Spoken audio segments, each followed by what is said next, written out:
सोचो, एक कहानी इतनी बड़ी, इतने उतार चढ़ाव वाली, इतने सारे हीरो और विलेन, प्यार और नुकसान से भरी कि हजारों सालों से सुनाई और दोहराई जा रही है। ये है महाभारत। ये प्राचीन भारत के दो महान महाकाव्यों में से एक है। एक विशाल और जटिल कहानी जो आज भी दुनिया भर के लोगों को मोहित और प्रेरित करती है। महाभारत सिर्फ एक कहानी नहीं, एक गाइड है।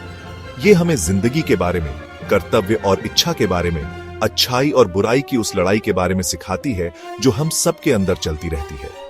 ये हमें हमारे कर्मों के परिणाम और सही चुनाव करने के महत्व को दिखाती है, तब भी जब वो मुश्किल हो। महाभारत के केंद्र में एक संघर्ष है।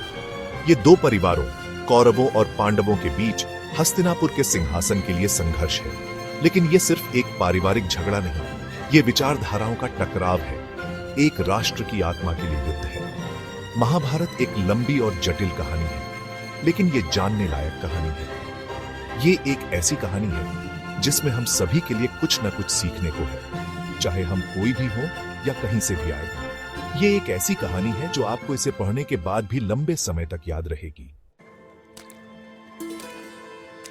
हमारी कहानी शुरू होती है दो भाइयों, धृतराष्ट्र और पांडु से, जो हस्तिनापुर के सिंहासन के उत्तराधिकारी हैं।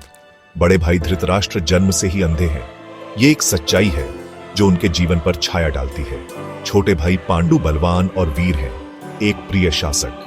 दोनों भाई शादी करते हैं, धृतराष्ट्र गांधारी से और पांडु कुंती और माद्री से। लेकिन लगता है कि किस्मत के कुछ और ही मंसूबे हैं। एक श्राप के कारण पांडु बच्चे पैदा नहीं कर सकते। हालांकि कुंती के पास एक वरदान है, एक रश्मि का दिया हुआ उपहार, जिससे वह पुत्रों के लिए देवताओं का आह्वान कर सकती है। इस प्रकार 5 पांडव भाइयों का जन्म होता है। सबसे बड़े युधिष्ठिर, जो अपनी बुद्धि और धार्मिकता के लिए जाने जाते हैं। भीम बलवान, जो अपने साहस और वफादारी के लिए जाने जाते हैं। अर्जुन धनुर्धर, जो अपने कौशल और दृढ़ संकल्प के लिए जाने जाते हैं। और जुड़वा नकुल और सहदेव, जो अपने अनुग्रह और करुणा के लिए जाने जाते हैं। गांधारी कम न पड़ने की चाह में दृढ़ इच्छा शक्ति और संकल्प के माध्यम से 100 पुत्रों को जन्म देती है। कौरव, जिनमें दुर्योधन सबसे बड़ा है। उत्तराधिकारियों की संख्या में यह बहुत बड़ा अंतर एक ऐसी प्रतिद्वंद्विता का मंच तैयार करता है जिसके दूरगामी परिणाम होंगे।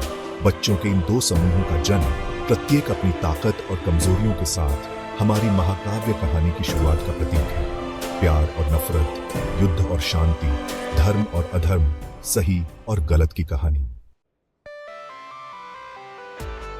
कौरव और पांडव हस्तिनापुर के भव्य महल में एक साथ बड़े होते हैं।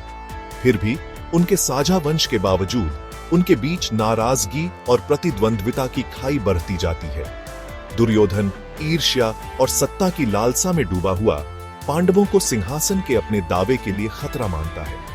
यह दुश्मनी कुख्यात पासे के खेल में अपनी सबसे शक्तिशाली अभिव्यक्ति पाती है।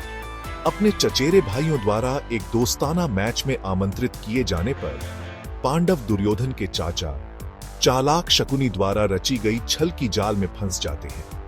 धर्म के पालन के लिए जाने जाने वाले सबसे बड़े पांडव युधिष्ठिर धांधली वाले खेल में सब कुछ हार जाते हैं। अपना धन, अपना राज्य, यहां तक कि अपने भाई और अपनी साझा पत्नी द्रौपदी को भी। द्रौपदी पर किया गया अपमान, जिसे लगभग सभा में निर्वस्त्र कर दिया गया था, कहानी में एक महत्वपूर्ण मोड़ बन जाता है।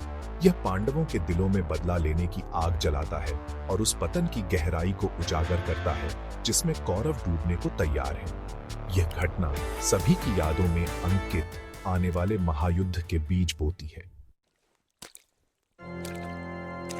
पासे के खेल में अपमानित होने के बाद पांडवों को 13 साल के लिए वनवास के लिए मजबूर किया जाता है। आखिरी साल गुप्त रूप से बिताना होता है। इस अवधि के दौरान वे कई कठिनाइयों और चुनौतियों का सामना करते हैं, लेकिन अपनी सही जगह को पुनः प्राप्त करने का उनका संकल्प कभी नहीं डगमगाता। इस बीच दुर्योधन महत्वाकांक्षा से अंधा होकर अपनी शक्ति को मजबूत करता है और पांडवों द्वारा अपना वनवास पूरा करने के बाद भी राज्य को शांतिपूर्वक साझा करने से इनकार करता है। कृष्ण, एक दिव्य राजकुमार और पांडवों के करीबी दोस्त, मध्यस्थता करने और युद्ध को रोकने का प्रयास करते हैं, लेकिन तर्क के लिए उनकी दलीलें बहरे कानों पर पड़ती हैं। एक महाकाव्य टकराव का मंच तैयार है। कौरव अपनी विशाल सेना और शक्तिशाली सहयोगियों के साथ लालच, ईर्ष्या और अन्याय की ताकतों का प्रतिनिधित्व करते हैं। धर्म द्वारा निर्देशित और धार्मिकता द्वारा समर्थित पांडव न्याय, कर्तव्य और सम्मान के सिद्धांतों का प्रतीक है। एक राज्य का भाग्य अधर में लटका हुआ है और दुनिया देखती है कि दो विशाल सेनाएं कुरुक्षेत्र के युद्ध के मैदान में कैसे आती हैं।